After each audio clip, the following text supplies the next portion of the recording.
मैं एक पाकिस्तानी स्नाइपर वजीरिस्तान में दहशतगर्दों के खिलाफ एक खतरनाक मिशन पर। कहानी की तरफ जाने से पहले आपसे गुजारिश है कि चैनल को सब्सक्राइब कीजिए और वीडियो को लाइक कीजिए। आइए कहानी की तरफ चलते हैं। जिरगे के मुअज़्ज़िज़ बुजुर्गों के लिए दो सजी हुई चारपाइयां रखी गई थी, जिन पर मुनक्किश चादरें बिछी थीं। आम लोगों के बैठने के लिए जमीन पर दरी बिछाई गई थी। दोनों कबीलों के सरदारों की चारपाइयां जिरगे के अरकान के सामने लगाई गई थी। वहीं एक चारपाई पर मैं और पलवशा भी बैठे थे। पलवशा उस वक्त लड़कों के ही लिबास में थी। जिरगे का आगाज होते ही जिरगे के सबसे बड़े मशर रुकन मलिक शामिल खान दावड़ ने सनोबर खान को अपना मुकदमा पेश करने का हुक्म दिया। सनोबर खान ने खड़े होकर मेरे जराइम की एक लंबी फहरिस्त गिनवाई, जिसमें रोशन खान, अनारगुल, कबील खान के साले खाइस्ता गुल के कत्ल के साथ कबील खान की हवेली की तबाही का जिक्र भी मौजूद था। और उसके तई ये काम करते हुए मैं अकेला नहीं था, बल्कि मेरे साथ आर्मी के और जवान भी शामिल थे। आर्मी के काफिले के खिलाफ लगाई जाने वाली घात को नाकाम बनाना, और फिर रोशन खान ने जब हमें घेरा और आर्मी हमारी इमदाद को पहुंची, ये सारी बातें उसने बड़ी तफसील से जिरगे के सामने रखी। आखिर में वो ये कह रहा था कि मुअज़्ज़िज़ मशर, हमारे लिए एक अकेले शख्स को अंजाम तक पहुंचाना कोई मुश्किल काम नहीं। फौज भी यहाँ पर हमारा मुकाबला नहीं कर सकती, बल्कि सच तो ये है कि मेरा कबीला फौज के खिलाफ कार्रवाइयों में शामिल है। हमारे लिए असल मसला हमारे वो कबायली सरदार हैं जो फौज के साथ मिलकर हमारे खिलाफ हथियार उठाते हैं। सरदार कबील खान के कत्ल के बाद अगर हमारे मुजरिमों को वशलाम का सरदार खुशाल खान महसूद पनाह न देता, तो आज हमारे दोनों मुजरिम भी खत्म हो चुके होते और सरदार जहादात खान जैसा शेर भी जिंदा हमारे दरमियान मौजूद होता। बहरहाल जो होना था वो हो चुका है। अब अलाम खेल का नया मलिक होने के नाते मेरा मुतालिबा ये है कि सरदार खुशाल खान महसूद हमारे मुजरिमों को हमारे हवाले करें और हालिया लड़ाई में हमारे जितने आदमी शहीद हुए हैं उनका खून बहा अदा करें। अपनी बात खत्म करके वो मशर शामिल खान से इजाजत लेकर चारपाई पर बैठ गया। मशर शामिल खान ने सरदार खुशाल खान की तरफ हाथ का इशारा किया। खुशाल खान ने खड़े होकर गुफ्तगू की इब्तिदा की। मुअज़्ज़िज़ मशर, जब तक पाक फौज के साथ मिलकर जहादात खान मरहूम या कबील खान मरहूम के खिलाफ कोई कार्रवाई करने की बात है, तो ये सरासर इल्जाम है और सरदार सनोबर खान इस इल्जाम को साबित नहीं कर सकता। अगर हमारे साथ फौज के जवान शामिल होते तो यकीनन इन्हें अब तक यहाँ होना चाहिए था,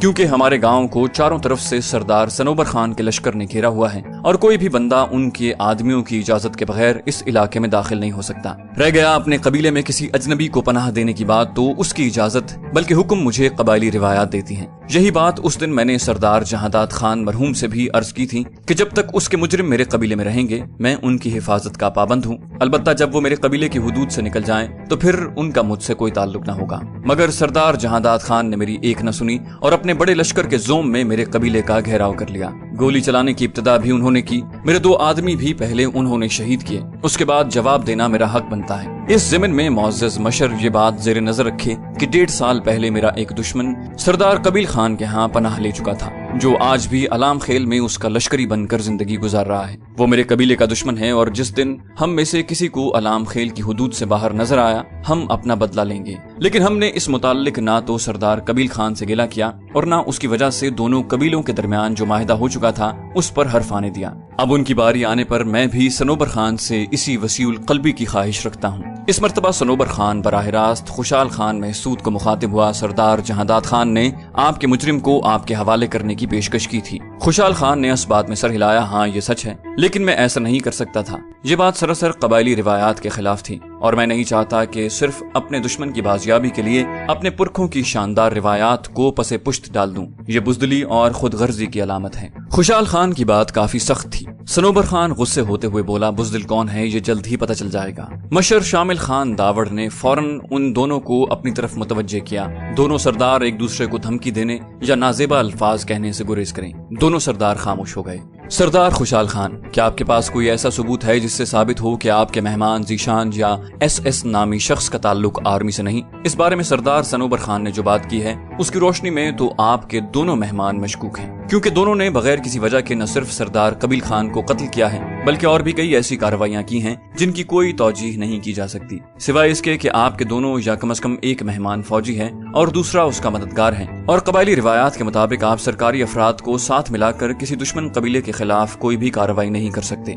खुशाल खान ने कहा, मुअज़्ज़िज़ मशर, मैं अपने जवाब तफसील से दे चुका हूँ। باقی جہاں تک میرے مہمان کے فوجی ہونے کا تعلق ہے تو یہ الزام ایک غلط فہمی کا نتیجہ ہے جس کا تفصیلی جواب میرا معزز مہمان ہی دے گا۔ اگر آپ کی اجازت ہو تو میرا مہمان اپنے اوپر لگے الزام کا جواب دینے کے لیے تیار ہے۔ مشر شامل خان نے ہاتھ اٹھا کر مجھے گفتگو کی اجازت دی۔ اجازت ہے، میں نے کھڑے ہوتے ہوئے کہا۔ معزز مشر، میری کہانی تھوڑی طویل ہے اور اصل بات سمجھنے کے لیے ضروری ہے کہ میری تمام کہانی کو غور سے سنا جائے۔ اس ضمن میں جرگے کے معزز افراد کی قیمتی توجہ کا خواہش مند ہوں۔ میری کہانی کی ابتدا اس وقت ہوئی جب میں مجاہدین کے کیمپ میں جہاد کی غرض سے شامل ہوا، لیکن بمشکل چند دن ہی تربیت حاصل کر سکا ہوں گا کہ ایک دن طبیعت کی خرابی کی وجہ سے وقت سے پہلے تربیت کے میدان سے رہائشی کمرے کی طرف آ گیا۔ مجھے رہائش کے لیے جو کمرہ ملا تھا اس میں میرے علاوہ 4 اور لڑکے بھی تھے۔ ان لڑکوں میں ایک نوعمر لڑکا پلو خان بھی تھا جو کافی عرصے سے وہاں تربیت حاصل کر رہا تھا۔ اس دن اتفاق سے پلو خان بھی کسی وجہ سے تربیتی میدان میں نہیں جا سکا۔ میں جب کمرے میں داخل ہوا تو پلو خان اس وقت کپڑے تبدیل کر رہا تھا،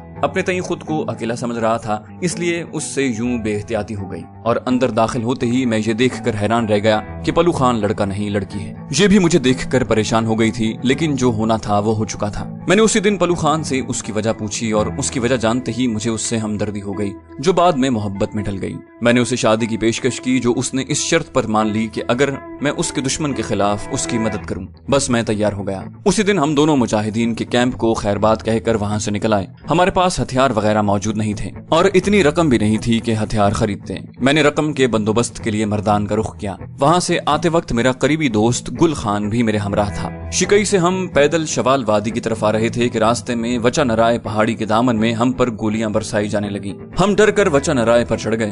اوپر جا کر معلوم ہوا کہ ان لوگوں نے فوج کے 2 جوانوں کو گھیرا ہوا ہے۔ ہم خامخواہ وہاں پھنس گئے تھے۔ اب اگر ہم نیچے جا کر انہیں بتاتے کہ ہمارا تعلق فوج سے نہیں ہے تو یقیناً کوئی نہ مانتا۔ سر آئی مصیبت کو دیکھ کر ہم فوجی جوانوں کے ساتھ دہشت گردوں کا مقابلہ کرنے لگے، اور حقیقت میں ہمیں اس وقت یہ معلوم ہی نہیں تھا کہ ہمارا مقابلہ قبیل خان کے لشکر سے ہی ہے۔ میں لڑکپن سے ہی بہت اچھا نشانے باز تھا۔ اتفاقاً قبیل خان کا کمانڈر روشن مجھے ایک قریبی پتھر کی آڑ میں لیٹا ہوا نظر آیا جسے میں نے اپنے فائر کے نرغے میں لے لیا۔ بعد میں اس کے معافی مانگنے پر میں نے اسے چھوڑ دیا تھا۔ اسی اثنا میں وہاں فوج کی گاڑیاں آ گئیں اور یہ بھاگ پڑے۔ بڑے افسروں نے ہمیں شاباش وغیرہ دے کر جانے کی اجازت دے دی۔ اب اس بات کو بنیاد بنا کر سردار سنوبر خان مجھے فوجی ثابت کرنے پر تل گیا ہے، حالانکہ میں قبیل خان کے خلاف صرف اپنی منگیتر پلوشہ خان کے کہنے پر ہوا تھا، اور شاید معزز سردار یہ نہیں جانتا کہ پلوشہ خان اس کی ہم قوم ہی نہیں ہم قبیلہ بھی ہے۔ اس کا پورا نام پلوشہ خان وزیر ہے۔ پلوشہ کا تعلق علام خیل سے ہے۔ اس کے والد کا نام یامین خان ہے۔ میں نے پلوشہ کی پوری کہانی بھی جرگے کے ارکان کے سامنے دہرا دی۔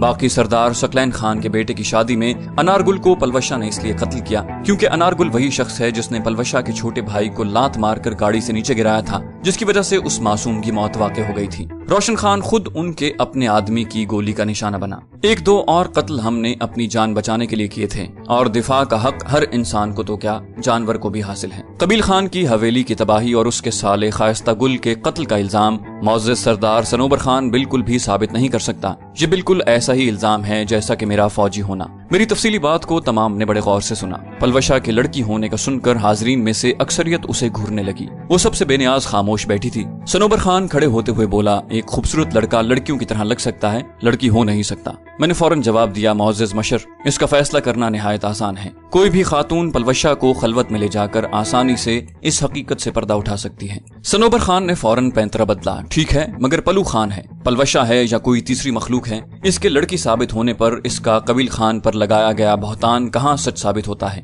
یوں تو کل کلاں کو مجھ پر، بلکہ مجھے چھوڑیں گستاخی معاف، معزز مشر پر بھی کوئی الزام لگا کر ان کی قیمتی جان کے درپے ہو سکتا ہے۔ اس کی بات پر خاموش بیٹھی پلوشہ غضبناک ہو کر کھڑی ہو گئی اور جرگہ مشر کی اجازت کے بغیر جذباتی لہجے میں بولی، قبیلے کے سردار کی حیثیت قبیلے کے باپ کی سی ہوتی ہے اور قبیلے کی لڑکیاں اس کی بیٹیاں ہوتی ہیں۔ ایک باپ جب اپنی ہی بیٹیوں پر بری نگاہ رکھنے لگے اور اپنی ہی بیٹی کو جنسی ہوس کا نشانہ بنا کر قتل کر دے تو اس کے وارث کس سے انصاف کی بھیک مانگے؟ عزتوں کے رکھوالے جب لٹیرے بن جاتے ہیں تو لٹنے والے بدلہ لینے کے لیے کسی بھی حد تک جا سکتے ہیں۔ قبیل خان نے نہ صرف میری بہن سبو گمائے کو اپنی ہوس کا نشانہ بنایا بلکہ وہ میرے بھائی، باپ اور بہن کا قاتل بھی تھا۔ یہ آج سے 9-10 سال پہلے کا واقعہ ہے۔ اس وقت میں 7-8 سال کی بچی تھی۔ میرا پورا خاندان اس ظالم نے برباد کر دیا اور اسی وقت سے میں اور میری ماں نے اپنی زندگی کا مقصد قبیل خان کی موت کو بنا لیا۔ अगर इससे मुताल्लिक किसी को भी कोई शक हो तो मैं मोअज़्ज़िज़ जिरगे से 1-2 दिन की मोहलत तलब करती हूँ। अलाम खेल में कई ऐसे अफराद मौजूद हैं जो मेरे हक में गवाही देने पर तैयार हो जाएंगे। अचानक एक आवाज आई, अलाम खेल जाने की जरूरत नहीं है बेटी, मैं इस बात का गवाह हूँ कि कबील खान ने ये सब कुछ किया है जिसके बारे में ये बच्ची बात कर रही है। हाजरीन में बैठे हुए एक उधेड़ उम्र शख्स ने खड़े होकर फौरन पलवशा की बात की तस्दीक की। पलवशा उसे शुक्रगुजारी भरी नजरों से देखने लगी। उसके बाद भी सनोबर खान ने काफी आए बाएं शाएं की, मगर हमारा मुकदमा मजबूत था। उसके हर सवाल का शाफी जवाब हमारे पास मौजूद था। हमारे मुकदमे का सबसे मजबूत पहलू पलवशा की मजलूमियत और उसके वाक़े की सच्चाई थी। पलवशा की कहानी में मेरे फौजी होने की बात भी पसे पर्दा चली गई थी। तमाम बातों के इख्तिताम पर जिरगे के अरकान कमरे में चले गए और आधे घंटे की गुफ्तशुनीद के बाद बाहर आकर उन्होंने सनोबर खान के मुकदमे को बेबुनियाद करार देते हुए पलवशा के हक में फैसला साबित कर दिया। उसके साथ जिरगे ने फैसला सुना दिया कि खुशाल खान जब तक चाहे मुझे और पलवशा को अपना मेहमान बनाकर रख सकता है। सबसे आखिर में जिरगे के मशर शामिल खान ने सरदार सनोबर खान से दरखास्त की थी कि वो वशलाम गांव से पुराना मुआहिदा बहाल करते हुए इलाके के अमन में मुस्बत किरदार अदा करे और बड़ेपन का मुजाहिरा करते हुए कबील खान मरहूम से होने वाली गलती को तस्लीम करके उसके जुल्म का शिकार होने वाले अपने कबीले के अफराद को इंसाफ मुहैया करे। जिरगे का फैसला हमारे हक में हुआ था। हम दोनों बहुत खुश थे। सरदार खुशाल खान और काबिल खान भी खुशी से फूले नहीं समा रहे थे। दोनों भाइयों ने खुलूस दिल से हमें मुबारकबाद दी। बैठक में आते ही पलवशा नम आंखों के साथ मुझसे लिपट गई। बोली, आपकी बदौलत आज मुझे ये दिन देखना नसीब हुआ। इलाके में कबील खान की बदकिरदारी खुलकर सामने आ गई। वो अपने अंजाम को पहुंचा, उसका भाई भी कत्ल हुआ और मैं सुरखरू हूँ। उसके साथ मुझे आप जैसा शरीक हयात मिला। मैं अल्लाह पाक का जितना शुक्र अदा करूँ कम है। मैंने कहा, ठीक है जी, अल्लाह पाक का शुक्र तो इंसान को हर हाल में अदा करना चाहिए, लेकिन फिलहाल तुम वही कपड़े पहनो जो तुम्हें काबिल खान ने ला कर दिए थे। अभी लो। मुझसे अलग होते हुए वो दीवार पर टंगे कपड़ों की तरफ बढ़ी। मैंने उसकी जानिब से रुख फेर लिया। थोड़ी देर बाद उसकी आवाज उभरी, अब बताएं कैसी लग रही हूँ। मैं उसकी जानिब मुड़ा। इस मर्तबा भी मुझ पर पहले वाली कैफियत तारी हो गई थी। मुझे मबहूत देखकर वो एक बार फिर शर्माने लगी। उस शोख और चंचल लड़की की शर्मीली अदाएं कुछ ज्यादा ही बासर थीं। मेरी महवियत में काबिल खान की आमद से खलल पड़ रहा था। वो खाना लेकर आया था। खाने वगैरह से फारिग होकर खुशाल खान भी आ गया। दौरान गपशप उसने बड़े खुलूस से हमें अपने कबीले में शामिल होने की दावत दी, लेकिन मैंने उसका शुक्रिया अदा करते हुए नरमी से इनकार कर दिया, क्योंकि ऐसा होना नामुमकिन था। मेरे साथ सिर्फ पलवशा का गम नहीं था। वो मुझे जितनी प्यारी, जितनी अजीज होती, पहला हक मेरे वतन का था। उनके जाने के बाद पलवशा मुसिर हुई कि हमें सरदार खुशाल खान की बात वक्ती तौर पर मानकर वहीं रिहाइश इख्तियार कर लेनी चाहिए। इस तरह हमारी शादी भी 1-2 दिन के अंदर हो सकती है। मैंने उसे हल्के से डांटते हुए कहा, लड़कियां अपनी शादी की बात ना तो इस बेबाकी से करती हैं और ना शादी के लिए बार बार इतनी बेचैनी जाहिर करती हैं। वो बोली, ठीक है, ना माने, पहले भी आपने कभी मेरी मानी है जो आज मानेंगे। और मुंह फुलाकर वो मेरे पास से उठकर दूसरी चारपाई पर जा लेटी।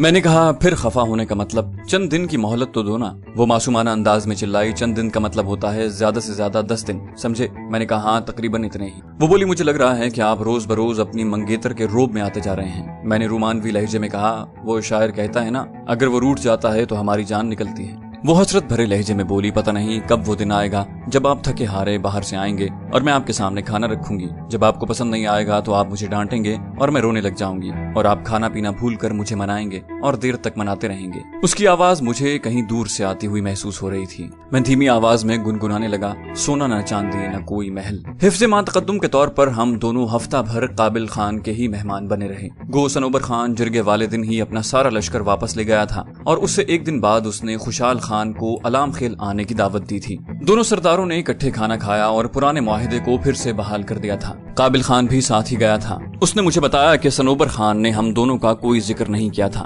लेकिन उसके बावजूद हमने चंद दिन वहीं गुजारने जरूरी समझे और फिर एक दिन हम सुबह सवेरे वहां से जाने को तैयार थे। वशलाम से हमने डी ब्लॉक जाना था। वहां से पलवशा को अलाम खेल तक छोड़कर आता और वो अलाम खेल से गाड़ी में बैठकर अंगूर अड्डे पहुंच जाती। अपनी शनाख्त छुपाने के लिए उसने काबिल खान से एक बुर्का मंगवा लिया था। रास्ते के लिए काबिल खान ने हमें पुरतकल्लुफ खाना बना कर दिया।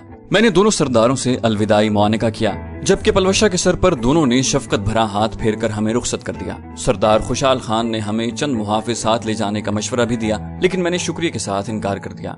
इसी तरह नदी नाले, घने दरख्त, झाड़ियों के झुंड, ऊंची चोटियां, उभरी हुई टेकरियां, नशेबी इलाका और ढलवानों पर सफर करते रहे।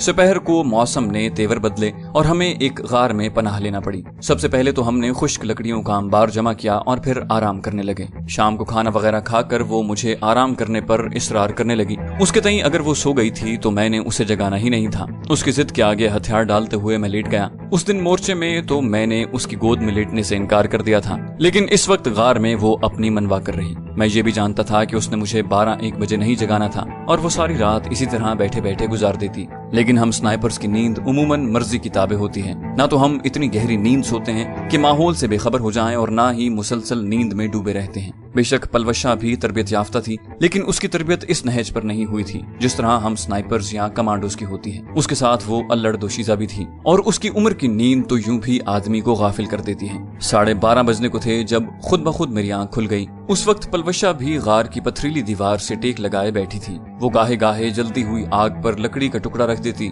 लकड़ी का ढेर उसके पास ही पड़ा था। रोशन होती आग मुझे ये बावर करवाने के लिए काफी थी कि वो होशियार थी। स्लीपिंग बैग से बाहर आते ही मैंने कहा, आओ सो जाओ। वो बोली, इतनी जल्दी जाग गए? मैंने कहा, करीबन 1 घंटा होने वाला है, इसलिए चुपचाप रजाई में घुस जाओ। और वो मुंह चढ़ाते हुए स्लीपिंग बैग में घुस गई। तकिया उसे वही मिला था जिसकी वो दिल में ख्वाहिश रखती थी। चाय का खुश्क राशन हमारे पास मौजूद था। सुबह चाय और रात की बची हुई रोटी से नाश्ता करके हम एक बार फिर रवाना हो गए। दोपहर 12-1 बजे के करीब हम डी ब्लॉक पहुंच गए थे। संतरी को अपनी शनाख्त करवा कर मैंने बैरेट M7 और दूसरे सामान का थैला वहीं छोड़ा और सिर्फ क्लैशनकोफ और पिस्तौल लेकर पलवशा के साथ रवाना हो गया। उसके पास भी क्लोज बट वाली क्लैशनकोफ और कबील खान से छीना हुआ कीमती पिस्तौल मौजूद था। आगे का सफर मुसलसल उतराई पर मुश्तमिल था। दोपहर तक हम उस जगह पर पहुंच गए थे जहां से हमें आर्जी तौर पर अलविदा होना था। राजू वो सिसकते हुए मुझसे लिपट गई। मैंने कहा, रोती क्यों हो? 2-3 दिन की बात है, मैं बस अपनी छुट्टी करवा कर परसों तरसों तक अंगूर अड्डे पहुंच जाऊंगा। वो बोली, देर न कर देना। मैंने कहा, फिक्र न करो और मुखाबरे पर राब्ता करो। रोजाना रात के 8 बजे चैनल नंबर 5 पर मैं अपनी जान की आवाज सुनने आऊंगा। उसने मुंह बसूरा, अगर 3 दिन से 1 घंटा भी ज्यादा लगाया तो बिल्कुल भी बात नहीं करूंगी। मैंने मुस्कुराते हुए कहा, एक फौजी की बीवी बनने जा रही हो, जुदाई की आदत तो डालना पड़ेगी। और ये भी जहन में रहे कि वतन के मुहाफिज कभी कभी आर्जी जुदाई को हशर तक मौकूफ कर देते हैं। वो बोली, बकवास न करो। मैंने कहा, अच्छा मजाक था, मैं बस यूं गया और यूं आया। हो सकता है तुमसे पहले अंगूर अड्डे पहुंच जाऊं। आमीन। अपनी आंखों पर उल्टा हाथ फेरते हुए वो मुझसे बमुश्किल अलहदा हुई। क्लैशनकोफ गले में डालकर उसने ऊपर सफेद बुर्का पहना और सामने से पल्लू उठाकर मुझे चांद चेहरे का आखिरी दीदार करवाने लगी। चंद दिन की जुदाई भी मेरा दिल चीरने जा रही थी। एक लम्हे के लिए मैंने सोचा कि उसे वापस अपने साथ डी ब्लॉक पर ले जाऊं और वहां से छुट्टी वगैरह करवा कर अपने साथ अंगूर अड्डे ले जाऊं, या पहले जिस तरह मैंने सीधा अंगूर अड्डे जाने का सोचा था उस पर अमल करूं। लेकिन फिर आर्मी के डिसिप्लिन का ख्याल आते ही मैंने इस कमजोर सोच पर काबू पा लिया और सीधा अगर उसके साथ चला जाता तो छुट्टी कैसे ले पाता।